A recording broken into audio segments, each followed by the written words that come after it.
बागेश्वर धाम सरकार को जब से जान से मारने की धमकी मिली हुई है, तब से बवाल मचा हुआ है। जी हाँ, इस वक्त हमारे साथ छतरपुर के एसपी साहब हैं, से जानते हैं कि आखिर क्या कुछ कार्रवाई कर रहे हैं और क्या कुछ हो पाया है। सर, सबसे पहले तो स्वागत है आपका। और थोड़ा सा ये बता पाए वो व्यक्ति कौन है, ज्ञात है या फिर नाम पता चला, क्या कुछ आपकी टीम जांच पड़ताल कर पाई? छतरपुर जिले के थाना बमीठा अंतर्गत जो आवेदन प्राप्त हुआ था उसमें एफआईआर हुई थी। अभी तक उसमें जो आरोपी है अज्ञात है। भले ही इसमें एक नाम सामने निकल के आया है, पर बोलना ठीक नहीं होगा। इसमें टेक्निकल डेटा कलेक्ट किया जा रहा है। जो भी जांच के बिंदु होंगे, एसआईटी गठित की गई है 25 सदस्यीय। तो जो भी निकल के आता है उसके हिसाब से हम लोग कार्रवाई करेंगे। सर, ऐसा भी हो सकता है कि अफवाहों को तुल दिया जा रहा हो इस तरह से, क्योंकि चर्चा में है, सभी जगह चर्चा हो रहा है, तो इस तरह से भी हो सकता है क्या? पुलिस अपनी तरफ से ना खंडन कर रही है ना समर्थन कर रही है। हम लोगों को जो आवेदन प्राप्त हुआ था उसके हिसाब से हमने एफआईआर की थी, और जो भी तथ्य सामने निकल के आते हैं एसआईटी गठन में उसी के हिसाब से कार्रवाई करेंगे। बहुत बहुत धन्यवाद सर।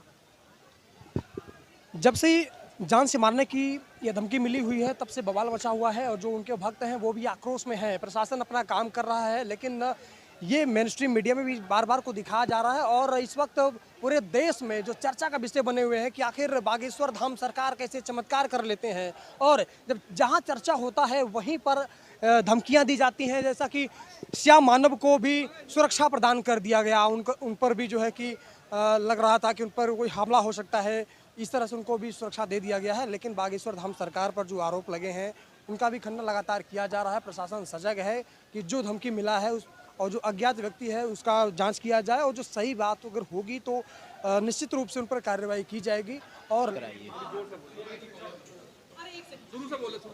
इस वक्त हमारे साथ लोकेश गर्ग मौजूद है। लोकेश गर्ग, जरा बताइए क्या एफआईआर, क्यों आपने एफआईआर दर्ज कराई उधर देखकर?